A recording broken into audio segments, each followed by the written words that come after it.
What's up sa inyo mga katiko? Panibagong araw, panibagong buhay, panibagong pag-asa naman mga katiko. So ngayon mga katiko, no? So dito pa tayo sa paaralan mga katiko, no? At bakit naman ang bilis ng sinasabi ko, no? Ayun mga katiko, mag-apply pala kami ngayon ng Berme mga katiko para matamna na namin ng mani. At para makastart na kami sa thesis namin. At ayun mga katiko, pagkatapos no, ay nagtrabaho na tayo, no?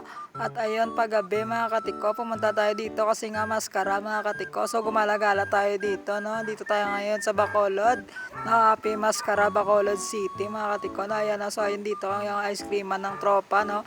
Kay Brandon Garcia, nagbablog din yan, no? So punta kayo dito sa The Captain Scoop mga katiko. So makikita nyo ako dyan, nandito kami dalawa, magkasama kami ni Brandon. At syempre yung lalabs niya si Tasha, no? So bumili na kayo ng scoop ng ice cream dito mga katiko. Ang sarap dito, may 69, may 99. So ano pa hinihintay nyo mga katiko, andito ako. At ayun, nakakita pa natin yung mga idol natin na mga katiko na kilala sa atin, no? Nagpa-picture at ayun, nagpa-shoutout. No? Shoutout sa inyo mga idol, no? So thank you so much sa supportan nyo mga katiko. I love you all. At syempre pagkatapos na gumala talaga kami dito at ayun, no? Nagala-gala lang tayo dito mga katiko.